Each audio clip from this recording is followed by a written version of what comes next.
today we're having a rest day. We're doing our laundry and everything, but it's also a good time to just introduce the guys. Firstly, we have Mani Abdurrahman Edwards. We call him aka Mani.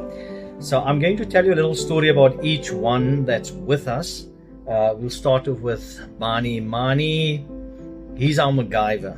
He's the guy, if anything goes wrong, he will sort it out.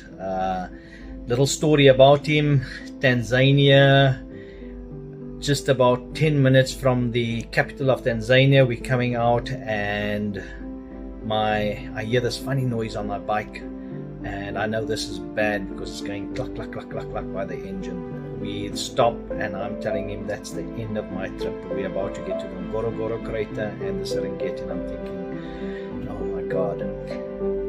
Mani then whips up. It's about 10 o'clock in the morning. He says, let us check it out.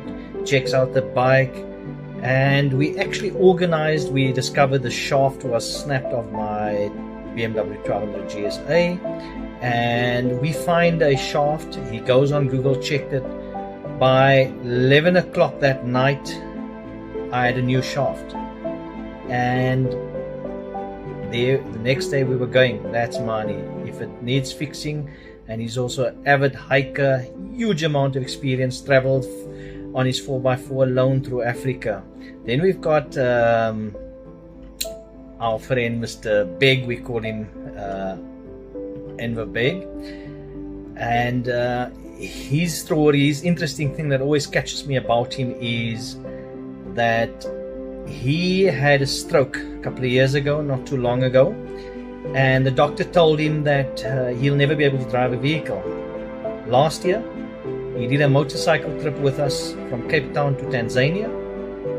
Riding the motorcycle, they said they couldn't understand how he did it. So that's the thing that sticks out in my mind when I think about him. And then all of the guys, they very loving dads, love their families and their community. And then there's Mushtaq Ulday. Mushtaq, the thing that sticks out in my mind about him, he told us a story when he was, I think, 17 years old.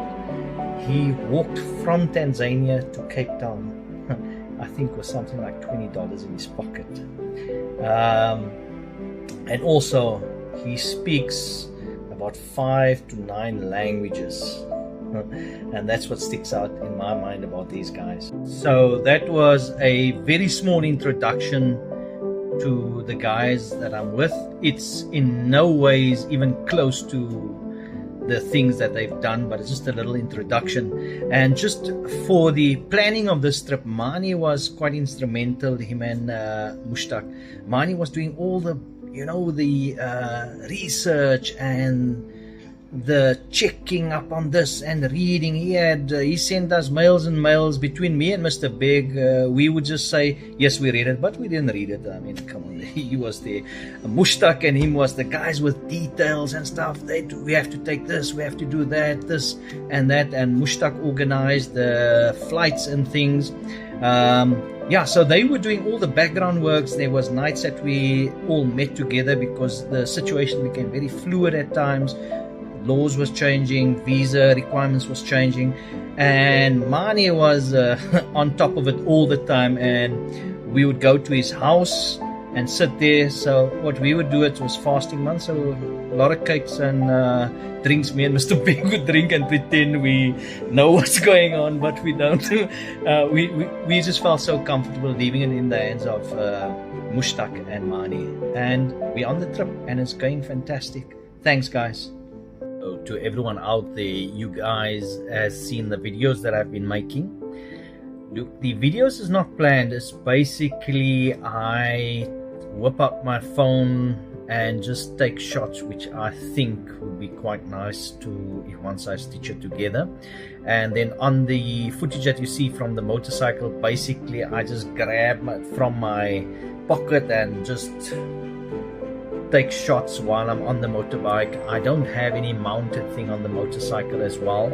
And then what I also do is I basically have a little book and I just write little notes of things, because you tend to forget of what I've noted on the thing, and when I put the video together The videos is made on with editing programs, 2 editing programs which I use on my cell phone. Everything is done on the cell phone. I didn't bring a laptop with to do any editing, and it's basically done on the fly.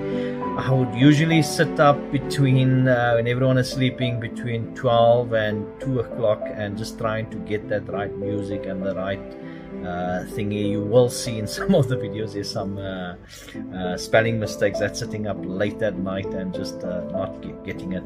So that's just something on the video editing. I hope you enjoy the videos, guys. Thanks. Sorry, before I forget, I'm no professional in video editing. It's just something I've learned along the way, especially since last year when we did the Africa trip. So we were raising funds for Mustadafin, and it was essential that we do some footage. And that's when this whole journey of recording started for me. So I hope it gets better as I go along.